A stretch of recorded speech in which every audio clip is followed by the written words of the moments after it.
আসসালামু আলাইকুম। আপনাদের সবাইকে স্বাগত জানাচ্ছি এখনকার আলোচনায়। আপনাদের সঙ্গে আছি আমি সিরাজুল ইসলাম।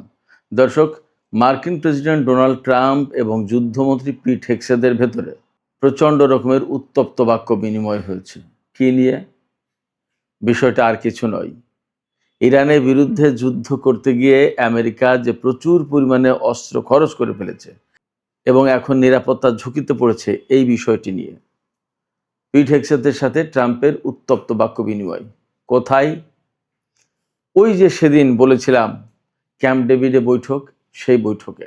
এরপর সেই ইরান মধ্যপ্রাচ্যের দেশগুলোকে আবার সতর্কবার্তা দিয়েছে, আমেরিকা যদি কোনো রকমের ইরানের উপরে হামলা চালায় তাহলে মধ্যপ্রাচ্যের যত গুরুত্বপূর্ণ জ্বালানি স্থাপনা আছে তার সমস্ত সবগুলো ধ্বংস করে দেওয়া হবে। ইরানের হুঁশিয়ারি এটা। একই সাথে ওমানের সাথে ইরানের যে হরমুজ প্রণালীর ব্যবস্থাপনা নিয়ে সমঝোতা হতে যাচ্ছে বা চূড়ান্ত হয়েছে, বলা হচ্ছে যৌথ ঘোষণা খুব শিগগিরই আসবে। তাতে পরিষ্কার সিদ্ধান্ত নেওয়া হয়েছে প্রতিটি জাহাজকে 5 থেকে 7% টোল দিতে হবে। এই টোল যদি আদায় করে তাহলে ইরান বছরে যে পরিমাণে অর্থ পাবে, বড় বড় technology company Nvidia, Alphabet, Microsoft, Apple, এই সমস্ত কোম্পানি যে পরিমাণে লাভ করে প্রতি বছর, ইরান শুধু হরমুজ প্রণালী থেকেই সেই পরিমাণে লাভ করবে, টাকা পাবে।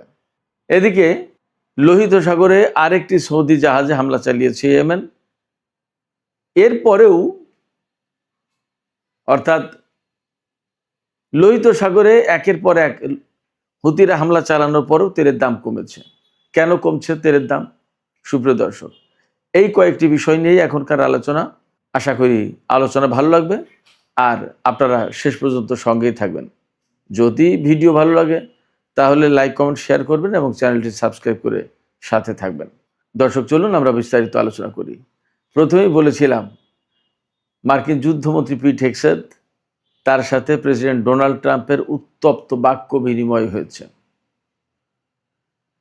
কোথায় হয়েছে? ক্যাম্প ডেভিড বৈঠকে। কয়েকদিন আগে ক্যাম্প ডেভিডে যে বৈঠক হলো, সেই বৈঠকে, ওই বৈঠকে বসে সিদ্ধান্ত হয়েছিল ইরানের বিরুদ্ধে ভয়াবহ হামলা চালানো হবে। কিন্তু সেই বৈঠকে মার্কিন ভাইস প্রেসিডেন্ট জেডি ভ্যান্স এবং মার্কিন সামরিক বাহিনীর প্রধান জেনারেল ড্যান কেন তারা বিরোধিতা করেছিলেন এবং তারা দুইজন উদ্বেগ প্রকাশ করেছিলেন কি পরিস্থিতি দাঁড়াবে এই হামলা হলে। তার মূল কারণ ছিল আমেরিকার হাতে প্রচুর পরিমাণে অস্ত্র কমে গেছে। আর কেউ না জানুক, মার্কিন সামরিক বাহিনীর প্রধান জেনারেল ড্যান কেন তিনি তো জানেন। এবং আমি কিন্তু গতকালকের ভিডিওতেও বলেছি যে আমেরিকার বহু সংখ্যক জেনারেলকে ফায়ার করা হয়েছে, অর্থাৎ বরখাস্ত করা হয়েছে, অনেকে পদত্যাগ করেছে। মানে আমেরিকার মতো একটা দেশ, আমেরিকার মতো একটা সামরিক বাহিনী, তারা ইরানের সাথে যুদ্ধ করতে একেবারে অগোছল, প্রচণ্ড রকমের বিশৃঙ্খল অবস্থায় পড়ে গেছে। এই সমস্ত খোঁজ খবর আর কেউ না জানুক, জেনারেল ড্যান কেন তিনি কিন্তু জানেন। তার এই জানার কারণে তিনি বড় যুদ্ধের বিরোধিতা করেছেন। কিন্তু পিট হেগসেথ তার মান মর্যাদা বাঁচানোর জন্য এবং প্রেসিডেন্ট ডোনাল্ড ট্রাম্পের কাছে তার অবস্থান ঠিক রাখার জন্য যুদ্ধের পক্ষে তিনি সাফাই গেয়ে যাচ্ছেন। কিন্তু যখন ডোনাল্ড ট্রাম্পের কাছে একদম সুনির্দিষ্ট রিপোর্ট পেশ করা হয়েছে যে অস্ত্র কমে গেছে, থার্ড ইন্টারসেপ্টর যেটা, সেটা 80% শেষ, পেট্রিয়ট ইন্টারসেপ্টর অর্ধেকের বেশি শেষ। আর আগেই তো বলেছি যে আমেরিকার দূরপাল্লার যে দুটো ক্ষেপণাস্ত্র, একটা হচ্ছে আর্মি ট্যাকটিক্যাল মিসাইল আর একটা হচ্ছে প্রিসিশন স্ট্রাইক মিসাইল। এই দুই মিসাইল আমেরিকার এখন যুদ্ধের প্রধান হাতিয়ার। এই দুটো অস্ত্র প্রায় শেষ, সামান্যই আছে, সহজ কথা। এই অবস্থায় আমেরিকা যদি ইরানের বিরুদ্ধে আবার যুদ্ধ শুরু করে তখন ইরান তো পাল্টা জবাব দেবে। আমেরিকা কি করবে তখন? এবং ইরান বলে রেখেছিল যে আমেরিকা যদি ইরানের অবকাঠামোতে জ্বালানি বা রেল সেতু বা রেল স্টেশন, বিমানবন্দর এই সমস্ত জায়গায় হামলা চালায়, তাহলে মধ্যপ্রাচ্যের একদম গুরুত্বপূর্ণ যত যত জ্বালানি স্থাপন আছে এবং বিমানবন্দর গুরুত্বপূর্ণ সমস্ত সবকিছু ধ্বংস করে দেবে ইরান। এইভাবেই তাদের প্রস্তুতি ছিল এবং তারা কিন্তু ঘোষণা করেছিল, তালিকা প্রকাশ করেছিল। ওইগুলো কি দিয়ে ঠেকাতো? আমেরিকা। যার কারণে আমেরিকা এই যুদ্ধ করেনি। কিন্তু আমেরিকা বলে কথা তো বিশ্বের যে ১ নম্বর শক্তি বলে নিজেকে এখনো দাবি করছে, সেই আমেরিকা ক্ষেপণাস্ত্রের অভাবে অথবা ইন্টারসেপ্টর, ইরানের ক্ষেপণাস্ত্র শুট ডাউন করার মতো ক্ষেপণাস্ত্র তার হাতে নেই। এই কথা তো ডোনাল্ড ট্রাম্প মানতে চান না, মানতে পারেন না। তিনি সবসময় বলেন কি, পৃথিবীর সর্বশ্রেষ্ঠ সবচেয়ে বিশাল বড় বাহিনী আমেরিকার, এবং তাদের হাতে সবচেয়ে বেশি অস্ত্র। এত বেশি অস্ত্র পৃথিবীর আর কারোর হাতে নেই। তাই যদি হয় তাহলে ব্যাপারটা কি দাঁড়াচ্ছে? তাহলে ব্যাপারটা দাঁড়াচ্ছে তার হাতে এখন ইরানের বিরুদ্ধে যুদ্ধ করার মতো ক্ষেপণাস্ত্র এবং প্রয়োজনীয় সব ধরনের অস্ত্র থাকতে হবে এবং যথেষ্ট পরিমাণে। ওই যে আমাদের বাংলাদেশের টাকায় লেখা থাকে না, চাহিবা মাত্র দিতে বাধ্য থাকিবে, একটা কথা লাগে না, ওই রকম আর কি। আমেরিকা মনে করে যে সে অর্ডার করবে, তার অস্ত্র, তার সামরিক বাহিনী রেডি থাকবে এবং শুরু করে দেবে। এখন ইরানের বিরুদ্ধে বিশাল বড় যুদ্ধ করবে, কিন্তু ইরানের পাল্টা প্রতিক্রিয়া কি করে থামাবে সেই যন্ত্রপাতি নেই, তাইলে হবে কি করে? এই জায়গায় ডোনাল্ড ট্রাম্প গেছে ক্ষেপে পিট হেগসেতের উপরে। পিট হেগসেত যুদ্ধমন্ত্রীর উপরে ক্ষেপে গেছেন এবং তিনি তো ফুল মিনিস্টার, পিট হেগসেত উপমন্ত্রী যিনি, তার কাঁধে দায় চাপাইছেন। ডোনাল্ড ট্রাম্প একদম তো পাগল না, এ সমস্ত বিষয়গুলো তো বলছেন। যুদ্ধমন্ত্রীর দায়িত্ব যে কত দূর ক্ষেপণাস্ত্র আছে, কত দূর নেই, কি হবে ইত্যাদি ইত্যাদি। তো এই যুদ্ধমন্ত্রী যদি নিজের দায়িত্ব এড়িয়ে আর একজন প্রতিমন্ত্রীকে বা উপমন্ত্রীকে দায়ী করার চেষ্টা করেন বা বলেন যে উনি জানেন আমি জানি না, তাহলে যুদ্ধমন্ত্রী থাকার কি প্রশ্ন, থাকার কি প্রয়োজন, তাই না? এই জায়গায় ডোনাল্ড ট্রাম্প প্রচণ্ডভাবে ক্ষেপে গেছেন। এবং আরও কয়েকদিন আগে একটা খবর বের হয়েছিল, আমিও ভিডিওতে বলেছিলাম, আরও 15-20 দিন বা 1 মাস আগে, যে ইরানের বিরুদ্ধে আসলে আর বড় যুদ্ধ করতে চান না ডোনাল্ড ট্রাম্প। জেডি ভ্যান্স এবং সেনাপ্রধান ড্যান কেইন, আর যুদ্ধের পক্ষে ছাপাই গাইছেন পিট হেগসেত, তারপরে মার্কো রুবিও। এরা এটা নিয়ে মার্কিন প্রশাসন কিন্তু ভেদাভেদ অর্থাৎ বিভাজন সৃষ্টি হয়েছে, পার্থক্য হয়ে গেছে, আলাদা হয়ে গেছে, ফাটল হয়েছে। তো সেই আলাপ আলোচনার 15-20 দিন বা 1 মাস পরে এসে এখন যখন এই আলোচনা উঠছে যে ইরানের বিরুদ্ধে হামলা চালালে ইরান যে পাল্টা প্রতিক্রিয়া দেখাবে, ইরান যে ক্ষেপণাস্ত্র এবং ড্রোন মারবে ঝাঁকে ঝাঁকে, সেগুলো ঠেকানোর মতো কোনো ইন্টারসেপ্টার তাদের হাতে নেই পর্যাপ্ত। এবং তাদের হাতে যা আছে এগুলো যদি খরচ করে ফেলা হয়, তার কিছুদিন পরে ইরান যখন একাধারে মারতে থাকবে, সেইগুলোই তারা ঠেকাতে পারবে না। আর চীন, রাশিয়া, উত্তর কোরিয়া তো পরে থাকলো, চীন, রাশিয়া, উত্তর কোরিয়া কিন্তু ভেতরে ভেতরে অন্য লাইনে আছে। গতকালকেও বলেছি, আমি আবারও বলি, গতকালকেই কিন্তু চীনা বিমান বাহিনী তারা পরমাণু অস্ত্রের পরীক্ষা চালিয়েছে, বিমান থেকে কিভাবে ছোড়া যাবে সেটা। ওপাশে জাপানকে প্রচণ্ড রকমের হুমকি দিয়েছে উত্তর কোরিয়া। দুটো বিষয় কিন্তু খুবই ইঙ্গিতপূর্ণ। সেই জায়গায় ইরানের সাথে যুদ্ধ করতে গিয়ে যদি আমেরিকার সমস্ত অস্ত্র খরচ করে ফেলে, তাহলে চীন, রাশিয়া, উত্তর কোরিয়া এদের বিরুদ্ধে যদি কোনো রকম যুদ্ধ শুরু হয়ে যায়, তাহলে কি করবে? আমেরিকা তো একেবারে রণে ভঙ্গ দেবে। এই জায়গা থেকে ডোনাল্ড ট্রাম্পের মেজাজ খারাপ হয়েছে এবং তিনি পিট হেগসেতের সাথে খুব রাগারাগি করেছেন। আমার কাছে কেন জানে মনে হচ্ছে এই যুদ্ধ পরিস্থিতির কারণে পিট হেগসেতকে তার পজিশন থেকে সরিয়ে দিচ্ছে না। এই যে পরিস্থিতি তৈরি হয়েছে, এতে ডোনাল্ড ট্রাম্প যে লোক, তাতে এতদিন তার যুদ্ধমন্ত্রীকে সরিয়ে দেওয়ার কথা, বরখাস্ত করে দেওয়ার কথা, কিন্তু এখনও দেননি। আমার কাছে মনে হচ্ছে যুদ্ধ পরিস্থিতিটা একটা জায়গায় যাওয়ার পরে, অর্থাৎ একটা সমাধানে যাওয়ার পরে এই কাজ করবে। তবে সমাধানটা কি সহজ? ইরানের পক্ষ থেকে একদম পরিষ্কার করে বলা হচ্ছে, সমাধান মোটেই সহজ না। সহজ না কেন? আমেরিকা, পাকিস্তান, কাতারের মধ্যস্থতায়, তুরস্কের মধ্যস্থতায় যে ইসলামাবাদ সমঝোতা স্মারক সই করলো, সেই সমঝোতা স্মারক তারা ভেঙেছে, তারা লঙ্ঘন করেছে, যুদ্ধবিরতি লঙ্ঘন করেছে। ইরানের উপরে যে নিষেধাজ্ঞা ছিল সেই নিষেধাজ্ঞা কিছু শিথিল করেছিল, সেইগুলো পুনর্বহাল করেছে। ইরানের বিদেশে যে সমস্ত আটকে থাকা সম্পদ, টাকা পয়সা, সেগুলো ফেরত দেওয়ার কথা, সেগুলো এখনো দেয়নি। অর্থাৎ যে সমঝোতা হয়েছিল তার কিছুই বাস্তবায়ন হয়নি। আবার এখন আমেরিকা যদি হরমুজ নিয়ে সমাধান চায়, যদি বলে যে আমরা একটা সমাধান করে আসো, ইরানকে যদি বলে, তো ইরান তো সর্বপ্রথম বলবে যে তুমি তো চুক্তি মানো না, তুমি তো সমঝোতা মানো না, তুমি তো প্রতিশ্রুতি মানো না, তুমি যেটা বলো সেটা করো না। দ্বিতীয়ত বলবে তুমি যে ইসলামাবাদ সমঝোতা স্মারকে সই করেছিলে সেইগুলো আগে বাস্তবায়ন করে তারপরে তুমি আমার সাথে আলোচনা করার কথা বলো। তখন কি করবে? অতএব সমস্যার সমাধান কিন্তু খুব সহজ না। এবং আমি আপনাদেরকে বলি, আমেরিকা যদি ইরানের সাথে সমাধান করতে চায় তাহলে আমেরিকাকে অনেক কিছু হারাতে হবে। আগের বার যে 14 দফা সমঝোতা হয়েছিল তার প্রত্যেকটা দফা ইরানের পক্ষে ছিল। এবার হয়তো আরো দু একটা জড়িয়ে দেবে এবং সেগুলোও মেনে নিতে হবে। সবচেয়ে বড় যে বিষয়টা মানতে হবে সেটা হচ্ছে হরমুজ প্রণালী নিয়ে যে ইরান এবং ওমানের ভিতরে ম্যানেজমেন্টের যে চুক্তি হচ্ছে, এই চুক্তি ডোনাল্ড ট্রাম্পকে মানতে হবে। সেই চুক্তিতে কি বলা হচ্ছে? সেই চুক্তিতে প্রথমত এবং প্রধানত বলা হচ্ছে হরমুজ প্রণালী দিয়ে কোন কোন জাহাজ পারস্য উপসাগরে প্রবেশ করবে সেটা ঠিক করবে ইরান। তার মানে কি? তার মানে হচ্ছে সমস্ত পণ্যবাহী জাহাজ পারস্য উপসাগরে যেতে পারবে হরমুজ প্রণালী দিয়ে। কিন্তু যদি ইরান মনে করে যে এই জাহাজটা ইসরায়েলের, ওই জাহাজটা আমেরিকার, এই দুটো জাহাজ যেতে পারবে না, তাই যেতে পারবে না, কথা নেই। আর অস্ত্র সামরিক সরঞ্জাম নিয়ে তো ইরান কোনো জাহাজকে হরমুজ প্রণালী পার হয়ে পারস্য উপসাগরে যেতে দেবে না।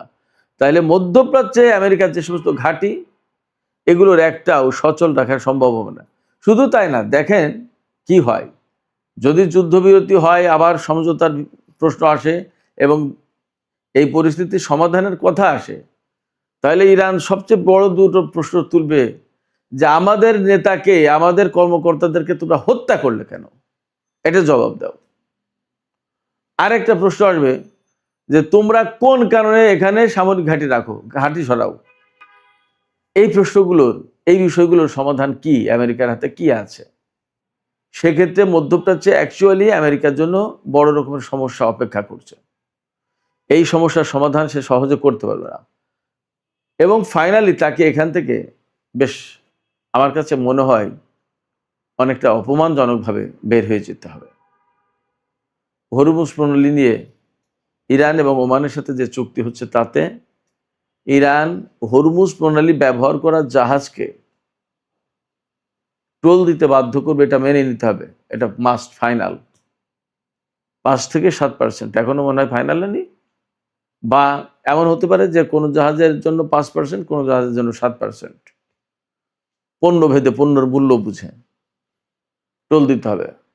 তো সেই হিসেবে দেখা যাচ্ছে এই যুদ্ধের আগে যে পরিমাণে প্রতিদিন হরমুজ প্রণালী দিয়ে জাহাজ চলাচল করত, সেই হিসাব যদি করা হয় যে সেরকম পরিস্থিতি আবার ফিরে আসবে তো বটেই, তাহলে প্রতিদিন ইরান যে পরিমাণে টোল আদায় করবে সেটা শুনলে মাথা খারাপ হয়ে যাওয়ার মতো অবস্থা। ধরুন একটা জাহাজে 2 মিলিয়ন ব্যারেল তেল যাচ্ছে, সেই জাহাজ থেকে 7% টোল যদি নেওয়া হয় তাহলে একটা জাহাজ থেকেই টোল আসবে $11 মিলিয়ন, $110 কোটি, একটা জাহাজ থেকেই। এইভাবে যদি আমরা হিসেব করি যে পরিমাণে বছরে জাহাজ চলাচল করে, তাতে প্রতিদিন ইরান হরমুজ প্রণালী থেকে $385 মিলিয়ন টোল আদায় করবে প্রতিদিন। আর এই হিসেবে $100 বিলিয়ন বেশি টোল আসবে প্রায় ইরানের হাতে। এই পরিমাণ টাকা কি পরিমাণে জানেন? আমরা সবাই জানি এনভিডিয়া কি বিরাট বিশাল technology company. Nvidia, Alphabet, Microsoft, Apple, এই সমস্ত কোম্পানি 130-135 বিলিয়ন থেকে 100 বিলিয়ন ডলারের ভেতরে লাভ করে প্রতি বছর। ইরান প্রতি বছরে হরমুজ পল্লী থেকে টোল তুলবে 100 বিলিয়ন ডলারের কাছাকাছি। অর্থাৎ ধরুন মাইক্রোসফট যে পরিমাণে ইনকাম করবে, হরমুজ পল্লী থেকে ইরান সেই পরিমাণে ইনকাম করবে। এই টোল তুলতে ইরানের কিন্তু খুব খরচ হবে না, একদমই কম। বলা হচ্ছে 97% প্রফিট থাকবে। এবং বলা হচ্ছে যে পরিমাণে টোল বছরে আদায় করতে পারবে হরমুজ পল্লী থেকে ইরান, সেটা ইরানের টোটাল জিডিপির 1/3, 3 ভাগের 1 ভাগ প্রায়। ভাবেন একবার, বিপুল অঙ্কের অর্থ। এবং এই শর্ত মেনে নিতে হবে। এই শর্ত ছাড়া ইরান হরমুজ পল্লী খুলবে না। এই যে হরমুজ পল্লী থেকে টোল আদায় করবে, এটা সুয়েজ খালের থেকে 15 থেকে 20 গুণ বেশি হবে টোটাল টোল। কারণ সুয়েজ খাল দিয়ে তো অত পরিমাণে জাহাজ যায় না। যত পরিমাণে জাহাজ বের হয় হরমুজ পল্লী দিয়ে, তত পরিমাণে তেলবাহী জাহাজ সুয়েজ খাল দিয়ে যায় না। কারণ বেশিরভাগ জাহাজ এশিয়ার দিকে যায় হরমুজ পল্লী থেকে। তো যাই হোক, আমরা আলোচনা করছিলাম সেই ডোনাল্ড ট্রাম্প পিট হেগসেথের দ্বন্দ্ব। সেখান থেকে এই সংকট সমাধান করতে গেলে কি কি হবে সেই প্রসঙ্গগুলো আসলো। ওই দ্বন্দ্বের ব্যাপারে কিছু কথা আছে, সেগুলোও বলতে হবে। এই দ্বন্দ্বের ব্যাপারে যখন খবর প্রচার হয়েছে, ইসরায়েলের গণমাধ্যমে এসেছে, আমেরিকার গণমাধ্যম তো আছেই। তো হোয়াইট হাউসের পক্ষ থেকে বলা হচ্ছে যে এই কথাটা একদম ভুয়া খবর, এটা মিথ্যে কথা। কিন্তু ভুয়া খবর যদি হয়, আমেরিকার যে সমস্ত গুরুত্বপূর্ণ পত্রিকা, তারা তাদের বিশ্বস্ততা ওই দেশের পাঠকদের কাছে কি রাখবে? এটা একটা প্রশ্ন না? সবচেয়ে মজার ব্যাপার, একজন সামরিক কর্মকর্তা এনবিসি নিউজকে বলেছেন যে ইরান যুদ্ধ করতে গিয়ে আমরা হয়তো ট্যাকটিক্যালি কিছু সুবিধা পেয়েছি, কিন্তু বাস্তব কথা হচ্ছে রাজনৈতিক দিক নির্দেশনার অভাবে আমরা স্ট্র্যাটেজিক্যালি পরাজিত হব। তিনি খুব কঠিন করে কথাটা বলেছেন। আমি সহজ করে বলি, সেটা হচ্ছে আমেরিকাকে খুব ন্যাক্কারজনকভাবে, অনেকটা অপমানজনকভাবে মধ্যপ্রাচ্যে পরাজয় বরণ করতে হবে। কারণ এমন একটা শক্তির সাথে লড়াই করতে এসেছে তারা জানতোই না যে এটা একটা ঘুমন্ত বাঘ। পাশাপাশি তারা শুধুমাত্র গায়ের শক্তি নিয়ে আমেরিকার যে সমস্ত প্রযুক্তি মোকাবেলা করা প্রয়োজন, সেই রকম মোকাবেলা করার প্রযুক্তি হাতে নিয়েই যুদ্ধে নেমেছে ইরান। ফলে এখান থেকে সহজ হবে না। অতএব মধ্যপ্রাচ্যের ঘাঁটি আমেরিকাকে ছাড়তেই হবে, যা পরিস্থিতি। এবং ডোনাল্ড ট্রাম্প যতই বলুক যে খুব ভালোভাবে এগোচ্ছে আলোচনা, একটা চুক্তি হয়ে যাবে, চুক্তি না করলে বিরাট বড় রকমের আঘাত করব, এ সমস্ত যত কথাই বলুক, ইরান যেভাবে আগাচ্ছে সেইভাবেই আগাতে হবে। এর বাইরে লাভ হবে না। এবং এর বাইরে লাভ করতে গেলে আমেরিকার সেনা ঘাঁটি এবং মধ্যপ্রাচ্যের যত গুরুত্বপূর্ণ ইনফ্রাস্ট্রাকচার সব ধ্বংস হয়ে যাবে। এই ঝুঁকি অন্তত পারস্য উপসাগরীয় আরব দেশগুলো নেবে না। ফলে মধ্যপ্রাচ্যে পরিস্থিতি কোনো মতেই আমেরিকার অনুকূলে, আমেরিকার পক্ষে থাকবে না। শুধু তাই না, আরও অনেক কিছু এই অঞ্চলে পাল্টানো শুরু হয়েছে। আমি আশা করছি সেটা নিয়ে আজ রাতের ভিডিওতে আলোচনা করব। তো দর্শক, এখনকার আলোচনা এখানে শেষ করতে চাইছি। শেষের আগে একটুখানি ছোট্ট করে বলি যে লোহিত সাগরে ইয়েমেনের হুতিরা কিন্তু সৌদি আরবের আরেকটি তেল ট্যাঙ্কারে হামলা চালিয়েছে। তবে দুটো পাকিস্তানি তেল ট্যাঙ্কারকে তারা বাব আল মানদেব প্রণালী পার হতে দিয়েছে। আমি গতকালকেই বলেছিলাম পাকিস্তান এবং চীনের জাহাজকে অ্যালাউ করছে তারা। তো এই যে একের পর এক হামলা চালাচ্ছে হুতিরা, তারপরেও আন্তর্জাতিক বাজারে তেলের দাম কমেছে।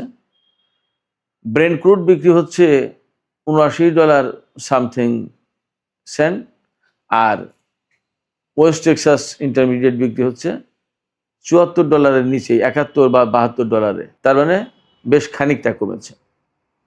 কিন্তু কেন কমছে এই কারণে, ওই যে হরমুজ নিয়ে বারবার ডোনাল্ড ট্রাম্প আশাবাদ দেখাচ্ছে যে একটা ভালো চুক্তি হবে, ভালো আলোচনা হচ্ছে, খুব সুন্দরভাবে এগিয়ে যাচ্ছে। এই সমস্ত কারণে আজকে কিন্তু বৃহস্পতিবার, সপ্তাহের শেষ দিনগুলো বেশ ক্রিটিক্যাল থেকে, দেখা যাক কি হয়। তো সুপ্রিয় দর্শক, এখনকার আলোচনা এখানে শেষ করতে চাইছি। যাওয়ার আগে আমি আপনাদের কাছে আপনাদের মতামত জানতে চাই যে হরমুজ পল্লীতে এই যে টোল আদায়ের সিস্টেম করতে যাচ্ছে ইরান, আমেরিকা তো অবশ্যই বাধা দেবে, কিন্তু শেষ পর্যন্ত ইরান কি এই টোল কার্যকর করতে পারবে? আপনাদের কি মনে হয়? মতামত জানিয়ে কমেন্টে লিখুন। আর ভিডিও ভালো লাগলে আবারও বলি, লাইক, কমেন্ট, শেয়ার করবেন এবং চ্যানেলটি সাবস্ক্রাইব করে সাথেই থাকবেন।